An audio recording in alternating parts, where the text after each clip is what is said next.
Hola amigo, seas bienvenido nuevamente a tu canal, La Palabra. En la vida de la iglesia vamos a escuchar con mucha frecuencia el término versiones para referirnos a algunas de las Biblias que han sido traducidas a otras lenguas diferentes de la lengua original en que fue escrita.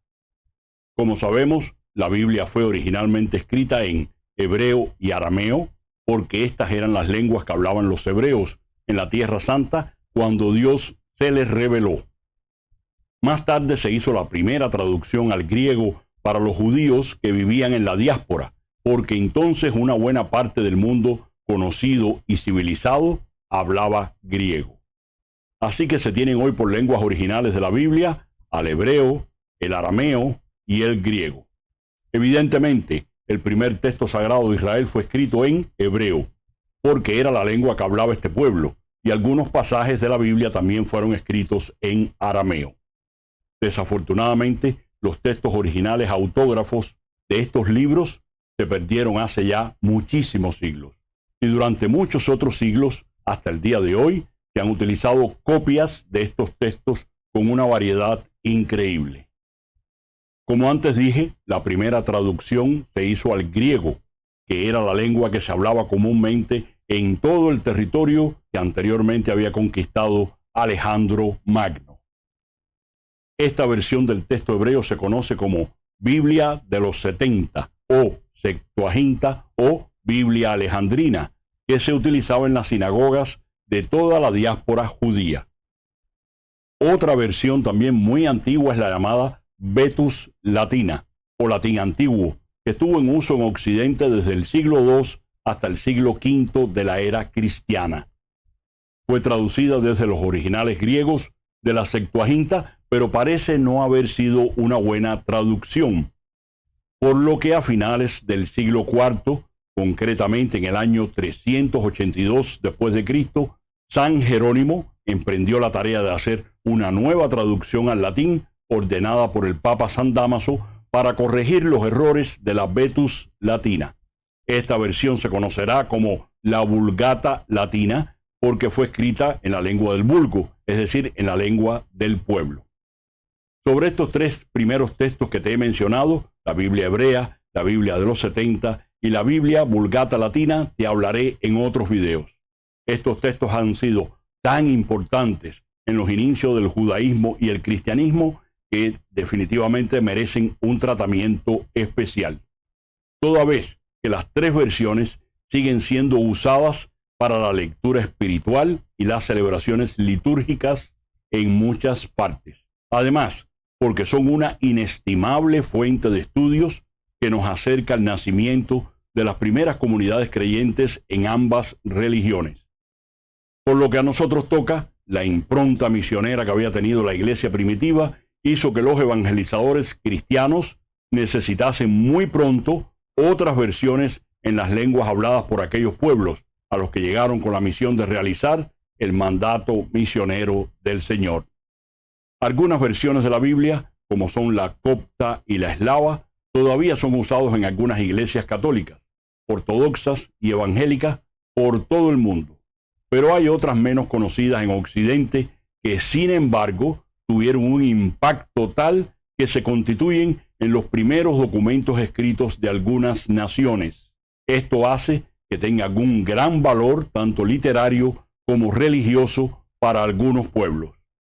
Hoy vamos a hablar sobre estas otras versiones de la Biblia, también antiguas, aunque menos conocidas que las de antes.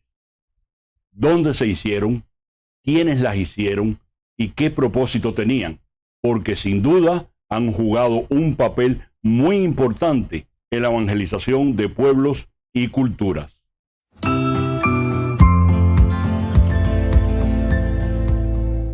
Veamos algunas.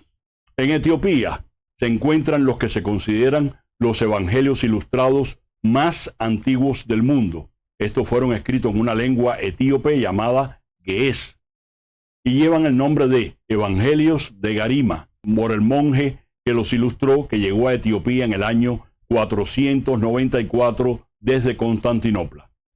Cuenta la leyenda que Abba Garima copió e ilustró estos evangelios en un solo día ya que Dios retrasó la puesta del sol para que pudiese terminar su trabajo. Desde entonces se encuentran en el monasterio de Garima, al norte de Etiopía. Los estudiosos creen también que se trata del primer libro encuadernado y no un rollo de pergamino como era habitual hasta entonces. Hasta hace muy poco se creía que estos manuscritos databan del siglo XI, pero las investigaciones lo datan hoy entre los años 330 y 650 de nuestra era. Es sorprendente que hayan sobrevivido a las diferentes invasiones que ha sufrido el país por siglos y al incendio del monasterio en 1930 que casi destruyó por completo toda la iglesia. De mediados del siglo IV es la Biblia gótica, llamada así porque estaba destinada a los godos, unas tribus que durante siglos fueron considerados bárbaros por los romanos y que más tarde se convirtieron al cristianismo. Estos pueblos vivían en las provincias cercanas al Danubio, en la actual Alemania.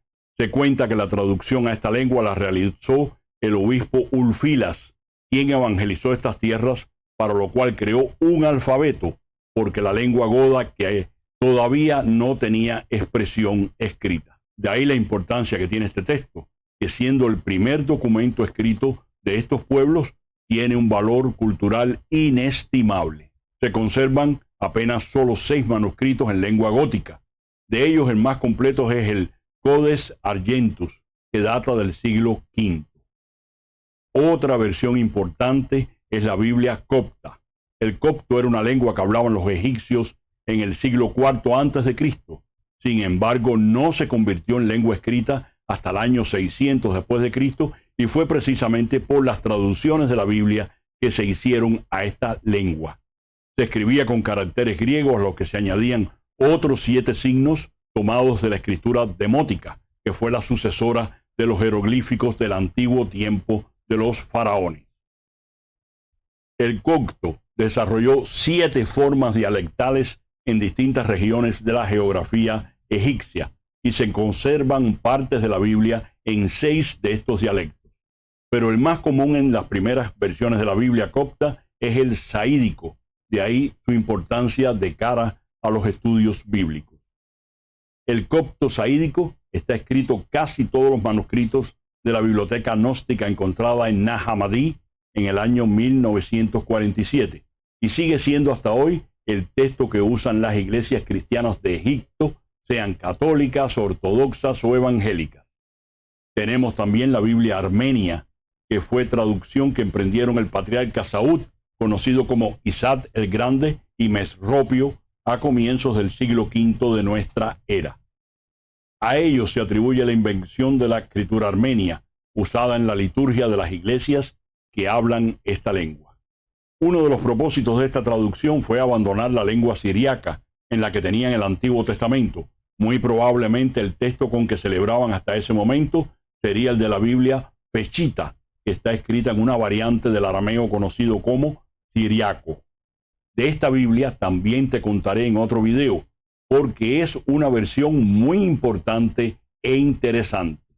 Además de que se sigue usando en algunas iglesias, como por ejemplo en las iglesias de Siria. El Nuevo Testamento debió ser traducido desde los originales griegos, ya que la mayor parte de los manuscritos armenios que se conservan tienen una forma textual helenizada. La Biblia armenia es usada todavía hoy en la liturgia y la devoción popular de algunas iglesias en Armenia, Rusia, Irán y Turquía.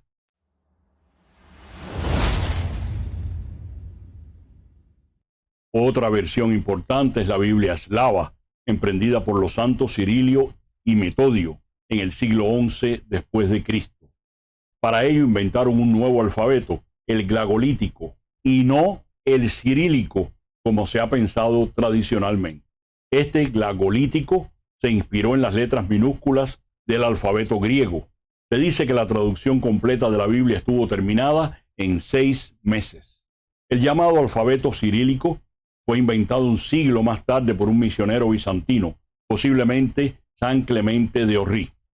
Este alfabeto estaba basado en el griego con caracteres del alfabeto glagolítico de Cirilio y Metodio, y se llamó eslavo eclesiástico. La Iglesia Ortodoxa rusa lo comenzó a usar entre los siglos IX y XII después de Cristo.